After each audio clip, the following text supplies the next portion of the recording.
Bienvenue à notre rendez-vous de ce jour et ce matin, nous allons nous entretenir sur le thème « Le Seigneur se sert de cette situation pour glorifier son nom ». Et le passage que nous allons examiner est tiré de l'évangile de Jean au chapitre 9, verset 3, il est écrit.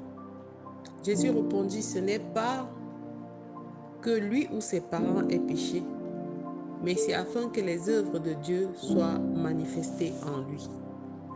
Nous sommes là dans le contexte où Jésus a guéri un aveugle-né.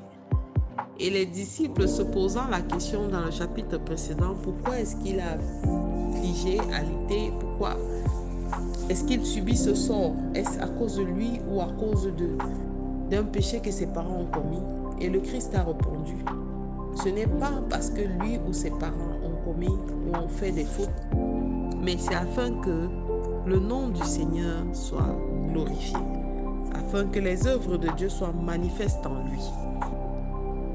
Nous avons tendance à voir des gens que nous jugeons par rapport à ce qui leur arrive, par rapport aux afflictions.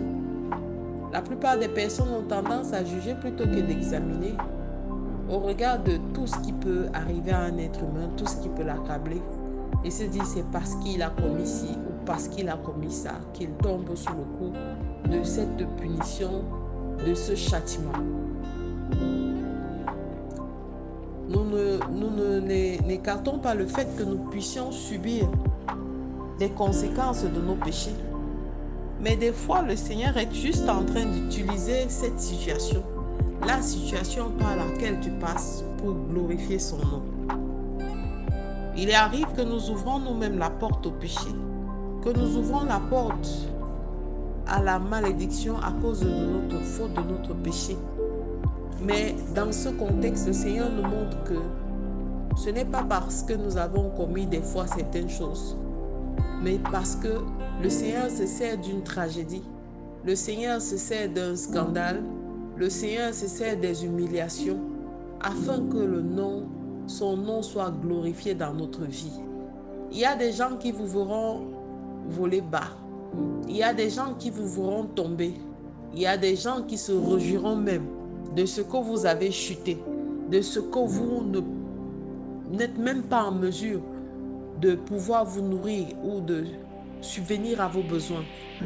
Mais sachez que toutes ces situations ne concourent pas à votre perte.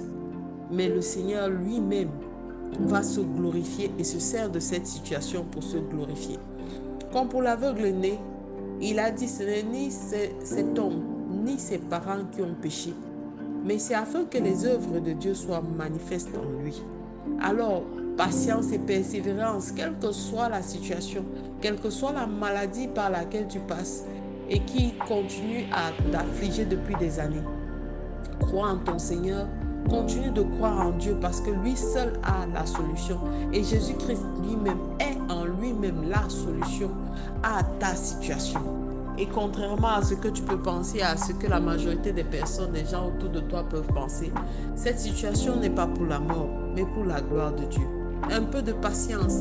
Et ceux même qui se moquaient de toi, ceux même qui se réjouissaient de ce que tu es en train de sombrer, seront ceux qui glorifieront le Seigneur et qui célébreront le Seigneur pour toi en disant, nous avons vu cette personne au plus bas et aujourd'hui, nous voyons la transformation, nous voyons son élévation, nous voyons la main de Dieu dans sa vie.